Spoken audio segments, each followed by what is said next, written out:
Welcome back to part 2 of a tour of the Oyster 48 Lightwave. We're going to do the inside now. Yep. Alright, so after you. Thank you. Down the companionway. You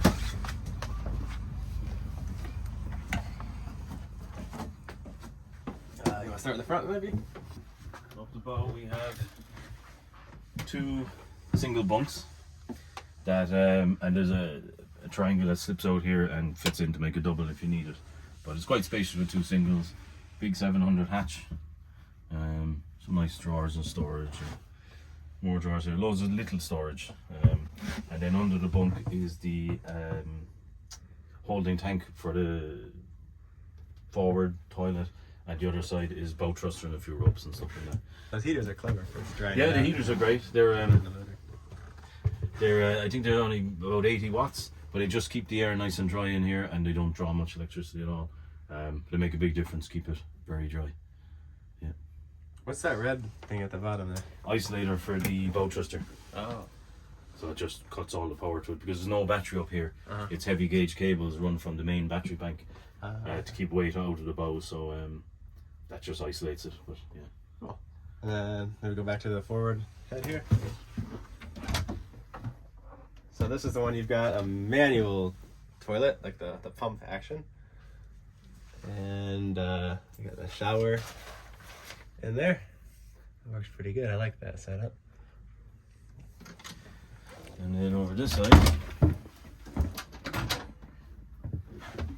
there's all the life jackets and a bit of safety gear and just general storage.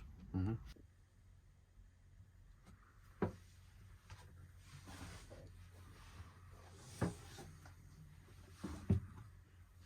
You're looking pretty, Ed.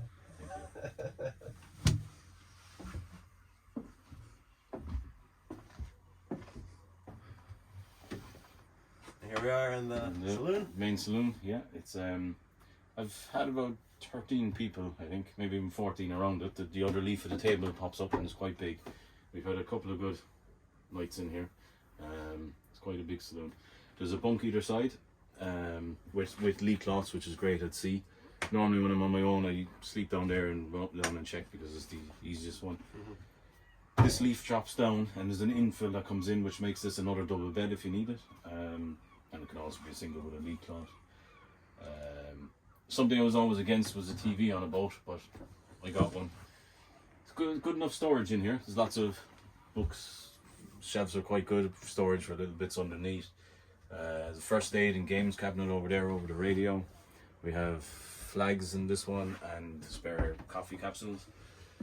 Over this side is manuals and a few spare parts. And this one's my favorite. Why don't you open that one? Sam's favorite. Sam's favorite cupboard.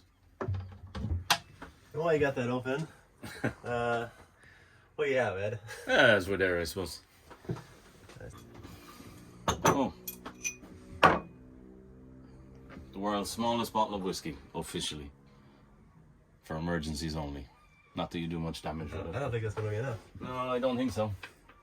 Alright, so, what are you having? Something peaty. The Lefroy, I guess. Peaty, huh? Okay. Straight from the flower pot.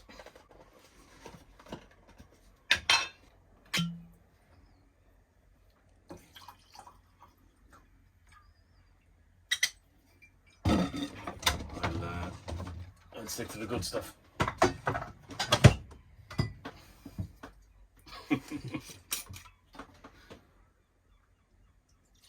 Nothing compares to it.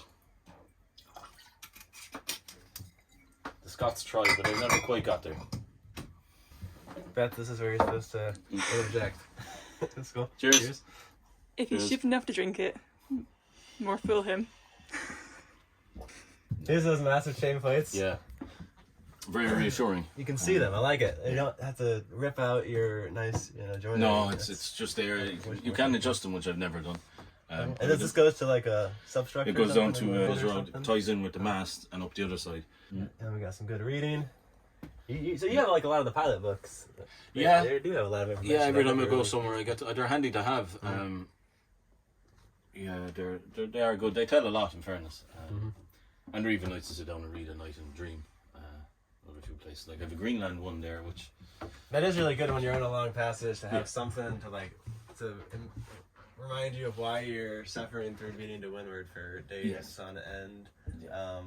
I kind of had gone the method of just, well, like once you get to a place, you can just kind of ask the locals and see what the next port is like. But it is good to have something to kind of give you an overview of the planning, and that kind of information isn't like you can find stuff in like what's the Navionics. you can Active if Captain, people leave the little. but it's not quite as much as you can. No, the books are good for getting somewhere. somewhere. Anchorages that aren't listed. Yeah, like they tell you where The tides and stuff. tides, where to line up, what marks and so on, banks what to avoid. They're good for that. But when you get there, locals is always the best way. I like that you have opening windows. A lot of them though. It's hard to keep the leaks out. Yeah, it's great in hot climate because you can open everything and have loads of air, but it's constant trying to keep them from leaking. I found the best thing is actually rub Vaseline all along the rubber seal before you close them, and that really does make a difference. And these are brilliant, especially in the. Yeah, I had a look. There was curtains there before, and I thought they were very old looking. I didn't like them, so myself and Alberto. These look way better, I think. Yeah, they do, yeah, and they just clip. They block the light out really good. And they're brilliant. They were great for the weather or the 24-hour daylight. But they're nice and simple. Myself and Alberto in Spain came up with them, and he made them all for me. He made the tents as well, and they're great. You got a few fans; those are essential. Yeah, They make a huge difference. I found. they're around the whiteboard. Is probably Let's one see. of Project list. the project You gotta list. have a project list. That's very useful. What's on the one? We can check this off. Download Luck Look Grid. Crib. That's actually a program Sam told me about. It's fantastic. I highly recommend it. Much easier to read and do your route and update with the. Yeah, the routing is really nice because it's all on your phone. It's very quick. And you can use it with a satellite or like a low data internet connection. Yeah, I'm impressed with that. We have the secret stash. The good wine is hidden there. This way. Knocks a bit at sea though, it makes a bit of noise. It's worth it. And then the cellar, I suppose, is the next thing. This is the secret cellar. It's running a bit dry. I'm going to have to do another run to Spain to get some extra value wine. But Azores is good for cheap wine. oh, the Azores, yeah. That's on the cards for next year. Highly recommend the Azores.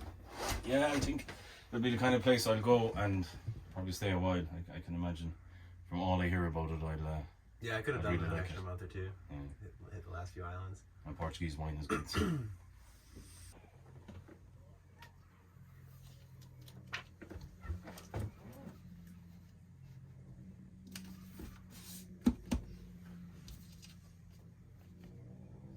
This one's hard to do.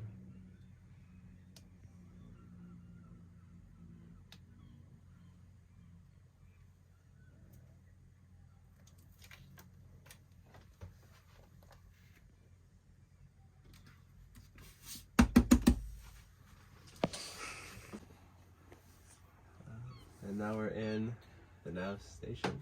Nav station, yeah. It's quite a big chart table. Chart store underneath. And then it has all the usual. I like that you have an autopilot. Autopilot in here. Handy. And the remote. That's brilliant. Yeah, that's good. And then we can see the ships on AIS. Yeah, and AIS. And then there's the Samsung. It was handy. Oh yeah, you got iPad. You can take that outside. You can move that around and you can relay the radar onto it as well, which is good.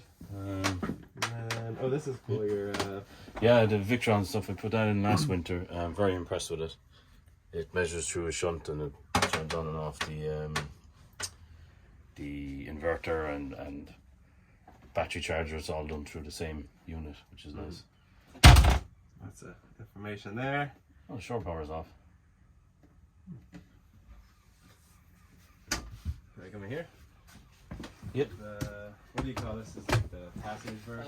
Yeah, just I call it the bunk cabin. Yeah.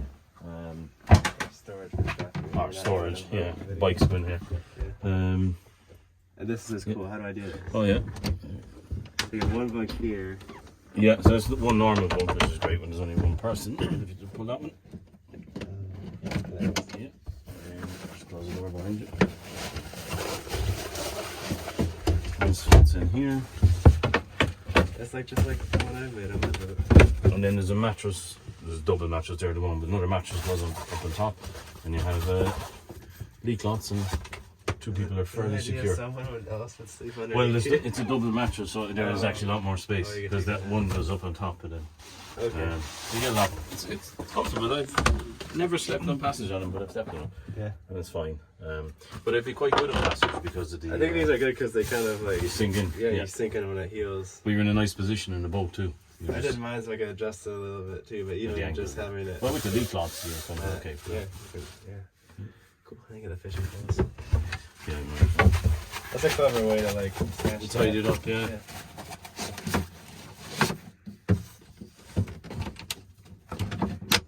Okay. And then that's where the bolt cutters for rigging, fishing poles, a gaff for fish, and so on. Store spare boat hook. It's quite handy. And then that's the way into the aft.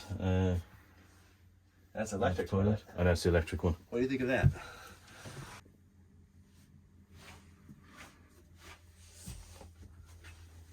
So yeah, the electric toilet it's good. It's good when it works, but it kind of macerates down into a very small little outlet hose, and it constantly blocks. But and it's quite noisy. Everyone in the boat and probably the marina know you're after using it. And you said the belts break a lot on it too. The belts break, yeah. It's a small little pulley belt. So it sounds like you pretty much have to also have a manual toilet if you're gonna have one. Yeah, I wouldn't have one without a spare manual. I'm actually probably going to change it back to a manual, to be honest. Oh, you think you will? Yeah. But it's a good shower and it's a nice bathroom.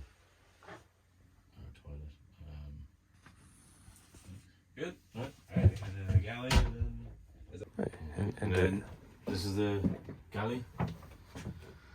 Double sink, which is great, very handy, and they're nice and deep, which is great at sea. And one thing about when you get boats this big, you have to push a button it's drain the sink.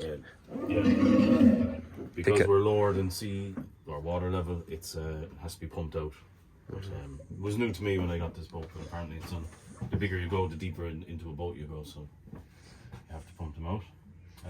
Brilliant cooker, a Force 10 gimbal, and it has little fiddles for holding the kettle, so that's great at sea. Good storage up here for just boxes and food storage, plates and cups and glasses and so on. And then there's all the little kind of spices and pasta jars and stuff in there. And similar here, spare spices and a few bits and pieces. There's your food storage, quite good. Got it very deep as well, right down. This is can be a freezer or a fridge. At the moment it's a fridge to keep the beer nice and cool. All our Svalbard beers. Svalbard beer, yeah. Very important coffee machine. That's the working fridge, or the running fridge. Good storage over that's the engine compartments. If you just open this one, I'll give it a bit more light. Oh, cool. And that's There's a the lot of charger. mechanic stuff. The charger. It's Yeah. That's the steering cables. Is it a charger and inverter? That's the inverter charger, yeah. That's connected into the other one. Oh, cool. And then your nanny diesel. Nanny diesel, I put that in 3 years ago and it's been fantastic. There's 1,200 hours on it now. She's still going strong. The motor does run well. And then this was with batteries. The battery we changed up in Svalbard when we found the cold seemed to affect the older one. Yeah. I bet it happens anyway after a few years. It's gonna be scavenged. Get that. Yeah. Scavenged from the generator. From the old generator battery, yeah. Lucky it still worked. Saved the day. And the spares. And that's the spares, like fan belts, a few filters in there. That's a good place for them. Yeah, it's handy. It's keep it all together. Oil change and wrench. Yeah. Just for food and so on. Well, that's pretty deep, isn't it? Yeah, it goes all the way back. You get 2 big trays in there, so it's very useful storage. Pots are under the cooker. And that's it. But it's a nice, it's great for sea because you can kind of still work while leaning back and. Oh yeah, never had yeah, any that's problem. good. It's Yeah, not- you can. You can actually brace quite yourself. safe. You don't need a seat belt like some of them. No, well, I have. Is the that what seatbelt, that's but, for? Yeah, don't really need it. You could be here, or even cooking. You could be here, so you don't need it. It's quite good. Great for ventilation. You can open the 3 windows. Oh, and these are grab And rails. there's a grab rail. Coffee pods. Yeah, I haven't figured out what to put up there yet. I'll find something. And then this is the aft. That's the other entrance in. If you from the aft deck we were looking at earlier, that's the toilet. You come back from the bunk room and through the toilet. So you close the doors and you can have it either way. Good storage in here. Good wardrobe there. 3 drawers there. A couple more drawers. Oh, this flooring you put in too. I like the this flooring, material. yeah. It's plastic, but it's a laminate. Yeah, it's a bit fake looking, but it's great. It's the other stuff was quite damaged and worn over the years, so we put this in a couple of years ago. Big difference. Yeah. I also like how all the hatch boards and like inserts they put little Somewhere to put them. places to put And them. there's ties to tie them on, which is quite useful. Every other boat I have, I've always just like, where do we stick these? Just shove them they're somewhere. They Yeah, actually fall all over the place. it's good to have a place for them. Yeah, it's got a bit there. Very good. Well, thanks for the tour. You're welcome.